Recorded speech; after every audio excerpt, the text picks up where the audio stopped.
बात करते हैं मध्य प्रदेश पंचायत चुनाव का जो मामला है अब उसे सुप्रीम कोर्ट में भी देखा जा रहा है। एक बार फिर यह मामला सुप्रीम कोर्ट पहुंच चुका है।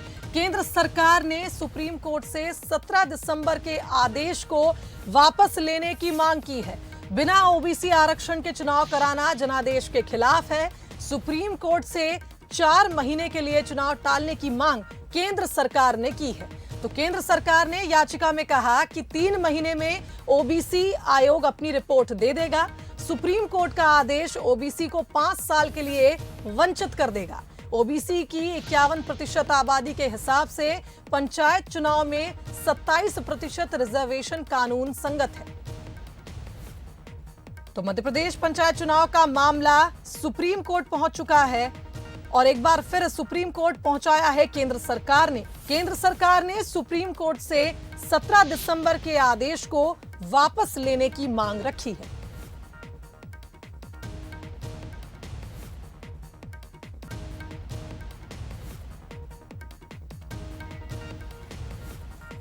तो बता दें सुप्रीम कोर्ट का आदेश ओबीसी को 5 साल के लिए वंचित कर देगा, केंद्र सरकार का यह कहना है। साथ ही सरकार सुप्रीम कोर्ट से 17 दिसंबर के आदेश को वापस लेने की मांग कर रही है।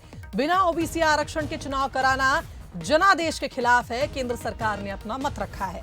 तो बता दें सुप्रीम कोर्ट से 4 महीने के लिए चुनाव टालने की मांग केंद्र सरकार की ओर से की जा रही है।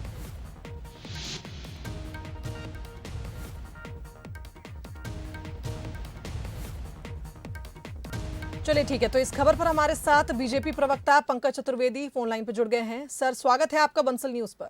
जी बहुत धन्यवाद। जी, मध्य प्रदेश पंचायत चुनाव का मामला सुप्रीम कोर्ट में पंकज जी पहुंच चुका है और इस बार केंद्र सरकार भी मैदान में उतर चुकी है, क्या कहेंगे?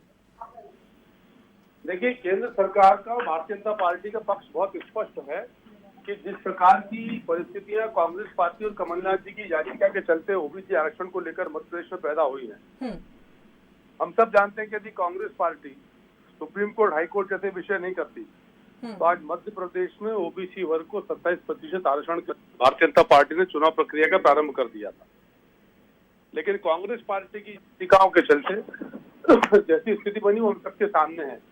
तो केंद्र सरकार की याचिका भी भारतीय जनता पार्टी की शिवराज सरकार के संकल्प के समर्थन में पुष्टि में है कि जब तक ओबीसी वर्ग को 27% आरक्षण नहीं हो जाता तब तक मध्य प्रदेश में पंचायती राज चुनाव की प्रक्रिया प्रारंभ नहीं होना चाहिए। तो बहुत स्पष्ट संकेत है कि जो माननीय मुख्यमंत्री शिवराज जी कह रहे हैं वैसी सोच भारत सरकार की, माननीय प्रधानमंत्री जी की है और उद्देश्य दोनों का स्पष्ट है कि पिछड़ा वर्ग के हमारे लोगों को 27% आरक्षण मिलना चाहिए। बिल्कुल। तो पंकज जी, एक तरह से कहा जाए कि अब राज्य सरकार की क्या कुछ उम्मीदें हैं सुप्रीम कोर्ट से, क्या लगता है आपको? देखिए, राज्य सरकार ने तो अपने स्तर पर प्रयास प्रारंभ किए हैं और कल इसीलिए एक अध्यादेश जारी हुआ जिसमें नवंबर का वो अध्यादेश जिसमें आरक्षण परिसीमन किया गया था उसको विड्रॉ किया गया। तो 2 वैधानिक आधार है। पहला आधार तो कि जिस आधार पर चुनाव से वो अध्यादेश रद्द हो गया तो राज्य निर्वाचन आयोग अपने स्तर पर फैसला ले सकता है कि जिस आधार पर चुनाव से वो आधार समाप्त है तो चुनाव की प्रक्रिया न की जाए, जैसी सरकार की मंशा है। दूसरा, यदि सुप्रीम कोर्ट के कोई निर्देश आते हैं जैसा केंद्र सरकार की अपील है तो वहां पर ही फैसला किया जा सकता है। पर भारतीय जनता पार्टी का रुख बहुत स्पष्ट है कि कमलनाथ और कांग्रेस के लोगों ने मिलकर षड्यंत्र रचा ओबीसी वर्ग को आरक्षण से वंचित करने का। आप देखिए शुभांगी जी कि मध्य प्रदेश की सरकार ने अपना अध्यादेश वापस ले लिया पर कमलनाथ और कांग्रेस के लोगों ने जिन्होंने ओबीसी वर्ग के खिलाफ याचिका लगाई आज तक अपनी याचिका सुप्रीम कोर्ट से वापस नहीं ली है। भारतीय जनता पार्टी की सरकार अर्जेंट हेयरिंग की कोशिश कर रही है। मध्य प्रदेश के साथ साथ दिल्ली की सरकार शामिल है, लेकिन कांग्रेस के लोगों को सुध नहीं है कि किस प्रकार का हित वो ओबीसी वर्ग का कर रहा है। तो मुझे लगता है कि केंद्र सरकार की याचिका भी इस बात का एक और पुष्ट प्रमाण है कि जो भारतीय जनता पार्टी कहती है वैसा करती है। चलिए ठीक है, तो पंकज जी, एक तरह से ये भी कहना गलत नहीं होगा कि अब इंतजार करना होगा, आज निर्वाचन आयोग भी शाम तक फैसला सुना सकता है और दूसरी ओर अब जब सुप्रीम कोर्ट से केंद्र सरकार ने मांग की है तो इस पर कोर्ट का क्या रुख होता है ये भी देखना होगा। बहुत धन्यवाद आपका इस खबर पर हमारे साथ जुड़ने के लिए। तो आपको बता दें मध्य प्रदेश पंचायत चुनाव का मामला एक बार फिर अब सुप्रीम कोर्ट पहुंच चुका है और इस बार केंद्र सरकार ने सुप्रीम कोर्ट से 17 दिसंबर के आदेश को वापस लेने की मांग की है।